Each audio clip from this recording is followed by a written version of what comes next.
सहारनपुर नामक गांव में विकास अपनी पत्नी शोभा के साथ रहता था। वह बहुत अमीर था। उनका एक बेटा था जिसका नाम रतन था। उनके घर के पास राधा अपने पोते चिराग के साथ रहती थी। चिराग के माता पिता का बचपन में ही निधन हो गया था, इसलिए वह अपनी दादी के साथ रहता था।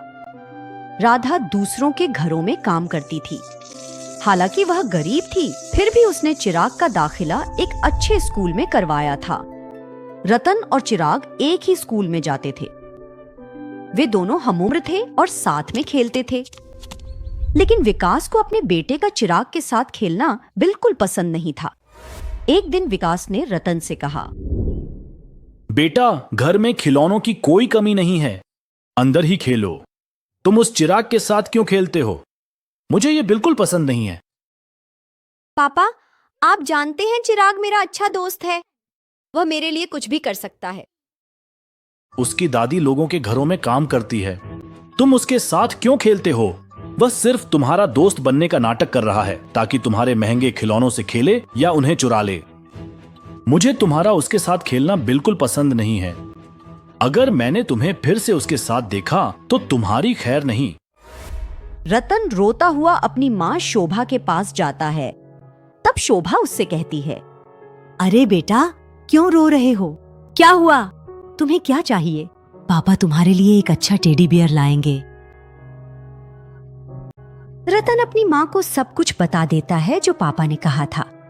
फिर शोभा उसे उसकी पसंदीदा चॉकलेट देती है और उसे शांत करती है। जब चिराग खेलने आता है तो रतन उसे सब कुछ बता देता है और उसके साथ खेलने से मना कर देता है। चिराग उदास होकर घर लौट जाता है। तब राधा चिराग से पूछती है, चिराग, क्या हुआ बेटा? इतने उदास क्यों बैठे हो? तुम तो खेलने गए थे, है ना? चिराग राधा को सब कुछ बता देता है कि विकास ने रतन से कहा था कि वह उसके साथ न खेले। राधा ने कहा, बेटा, कोई बात नहीं, ऐसी बातें होती रहती हैं। इन बातों पर ध्यान मत दो, बस अपनी पढ़ाई पर ध्यान दो। जब तुम बड़े होकर सफल हो जाओगे तो तुम्हारे बहुत सारे दोस्त होंगे। ठीक है दादी, अब से मैं अपनी पढ़ाई पर ध्यान दूंगा। अगली सुबह जब चिराग स्कूल के लिए निकलता है तो रतन अपने दोस्तों के साथ स्कूल के पास खड़ा होता है। फिर रतन के एक दोस्त ने कहा, देखो चिराग को, कितने फटे कपड़े पहनकर क्लास में आ रहा है। यह सुनकर चिराग को बहुत बुरा लगता है, लेकिन वह उन्हें अनदेखा कर आगे बढ़ जाता है। रतन को भी अपने दोस्तों की बातें अच्छी नहीं लगती और वह कहता है, तो क्या हुआ अगर चिराग के पास अच्छे कपड़े नहीं हैं? वह हम सबसे बेहतर नंबर लाता है, उसका मजाक उड़ाना ठीक नहीं है। यह कहकर रतन वहां से चला जाता है। घर लौटने पर जब दादी उसे खेलने के लिए कहती हैं, तब भी चिराग बाहर नहीं जाता, वह अंदर ही रहता है। एक दिन स्कूल से लौटते समय चिराग को एक जानी पहचानी आवाज सुनाई देती है। वह आवाज की ओर बढ़ता है और देखता है कि रतन एक गड्ढे में गिरा हुआ है। तभी रतन के दोस्त भी वहां आ जाते हैं और रतन को देखने लगते हैं। चिराग पूछता है, रतन, तुम इस गड्ढे में कैसे गिर गए? यह तो बहुत गहरा है, अब तुम बाहर कैसे आओगे? रतन बोला, आज पापा मुझे लेने नहीं आए तो मैं खुद ही घर जा रहा था और इस गड्ढे में फिसल गया। अब समझ नहीं आ रहा कि बाहर कैसे निकलूं। रतन रोने लगता है।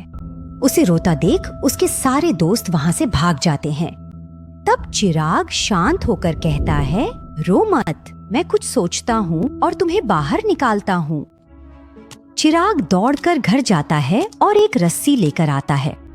वह रस्सी का एक सिरा गड्ढे में नीचे लटकाता है और दूसरा सिरा अपनी कमर से बांध लेता है, क्योंकि आसपास रस्सी बांधने के लिए कोई पेड़ या खंभा नहीं था।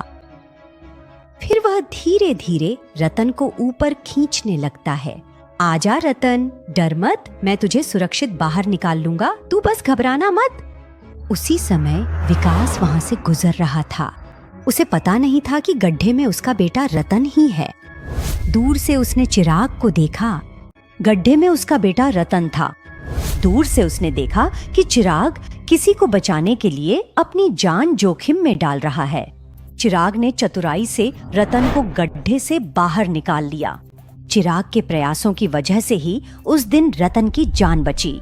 जैसे ही वह बाहर आता है, वह चिराग को कसकर गले लगा लेता है और कहता है। रतन को बाहर आते देख विकास दौड़कर वहां पहुंचता है। वह रतन और चिराग दोनों को गले लगा लेता है। उसे अपनी गलती का एहसास होता है। उसे याद आता है कि उसने कभी क्या कहा था। उसे यह भी याद आता है कि रतन ने एक बार क्या कहा था कि चिराग उसके लिए कुछ भी कर सकता है। फिर विकास चिराग से कहता है, मुझे माफ कर दो बेटा, मैंने रतन से कहा था कि वह तुम्हारे साथ न खेले। मैं बहुत गलत था। आज से तुम हर दिन हमारे घर खेलने आ सकते हो, और हाँ, कभी कभी मुझसे भी आकर बात कर लिया करो।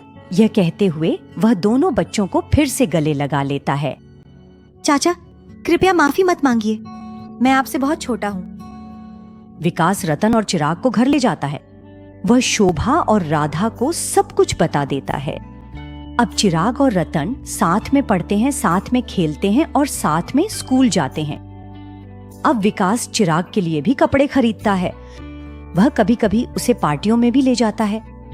अब सब लोग खुशी खुशी रहते हैं और रतन और चिराग सबसे अच्छे दोस्त बन जाते हैं।